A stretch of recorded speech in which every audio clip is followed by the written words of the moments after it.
Hey, the research that I'm going to talk about from Harvard, not only does it have a biblical worldview, what do I mean by that? Like, there's a lot of so-called psychological research that is not supported by a biblical worldview.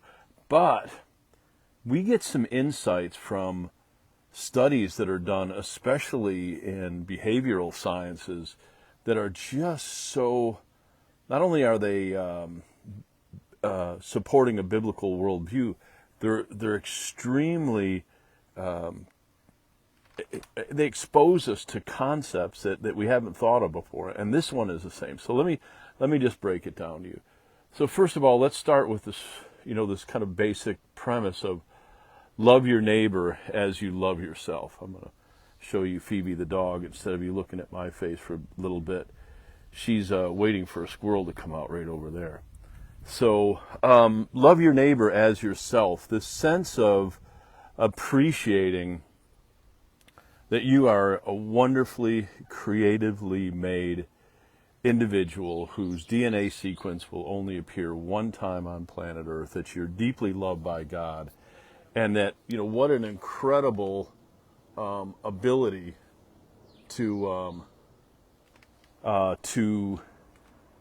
to be thankful and to see that and to say, God, like without like overdoing it into pride, or just to say, God, thank you for the way you've made me, and to have some self-love, as it were to speak. So what is that? What does this have to do with the study? So basically, the study that I'm referring to, I read it first from a guy, Tal Ben Sahar, who did a lot of positive psychology courses at Harvard. And he did some writing about self-esteem. And he said, now this is important, he said there were three components to self-esteem: external self-esteem, internal self-esteem, and transcendent self-esteem.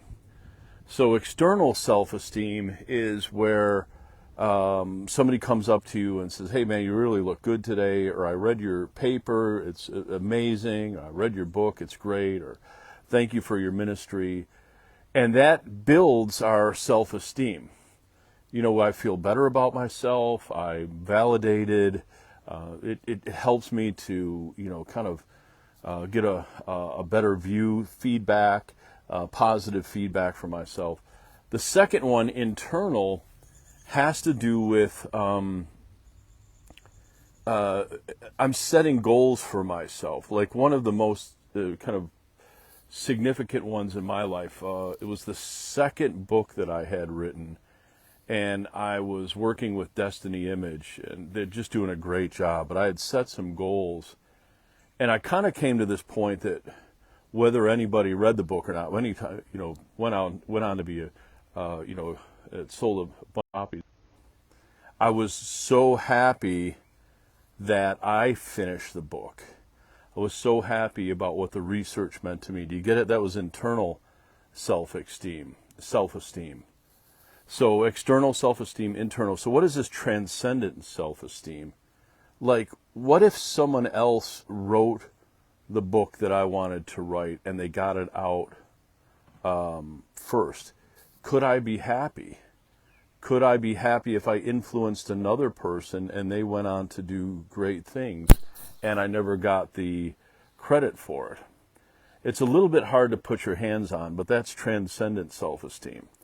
So what does this have to do with anything, Dave? Why would you even mention this? Well, the study shows, and this is the profound part, I probably should have started with this. The profound part is that you have to have, it's what we call in the business epigenetic, in that these components build on each other. That external self-esteem, people giving me positive feedback, kind of giving me accolade for things, thanking me for things, telling me that they appreciate things that I've done or written, that builds my internal self-esteem. And then from there, it builds my transcendent self-esteem. So The man or woman that kind of says that I don't care what other people think about my work, or I don't care whoever hears my sermon, or if other people agree with me or not. It sounds like, wow, they're so, self-assured, but they're actually stepping on their own oxygen hose. All of us need external validation. We are built as human beings to both give and to receive. That's why you see the scriptures say things like, exhort one another daily, encourage one another daily, building each other up in the most holy faith. There's this sense that we're designed to give positive feedback and to help people build their external self-esteem. And from there, they get a better internal self-esteem, which leads to transcendent, non-shakable self-esteem. So think of little kids.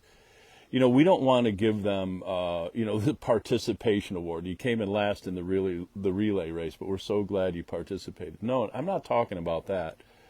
But finding quality ways to give praise and to give credit to young people for doing certain things is so important to the building of their internal self-esteem. And you see this over and over again from people that have these kind of hellacious backgrounds. First of all, thank God that he can heal the psyche, but so much of it is very difficult to overcome. And then from that, this transcendent self-esteem, where I'm before God and I'm comfortable in my own skin. I don't need as much external validation. I'm kind of okay. Again, it builds. It's epigenetic. It starts with both the giving and the receiving of external self-esteem. So this is why the body of Christ is so important.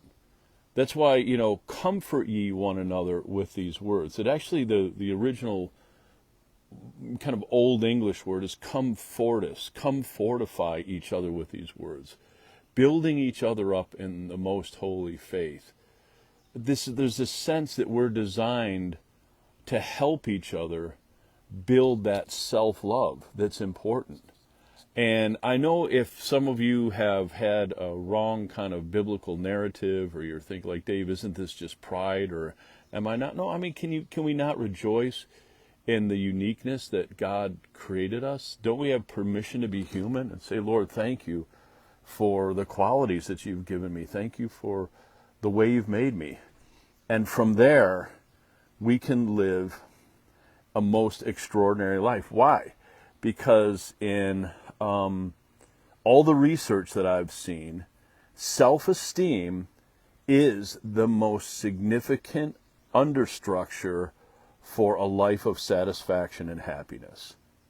That the view that you have, your own self-esteem, is this base, this key component to you living a fulfilled and happy life. And again, for those of you that have different theology, I get it. Like, I grew up at a church where if something made you happy, it definitely was sinful. That's not true. God rejoices in our being happy. We should learn to do more of that. So find a group of people that you can both give and receive validation. You can give and receive praise with each other. You can build each other up. Trust me, the devil doesn't need your help in being a critic. I came out of it's just a group of people that I know, and they're just highly critical. Man, you don't need that in your life. You really need people helping you. Then from there, you build your own self-understanding of your worth, your value, and it goes with you to this transcendent self-esteem. And that is the thing that becomes a foundation for a fruitful, peaceful, and happy life. God bless you.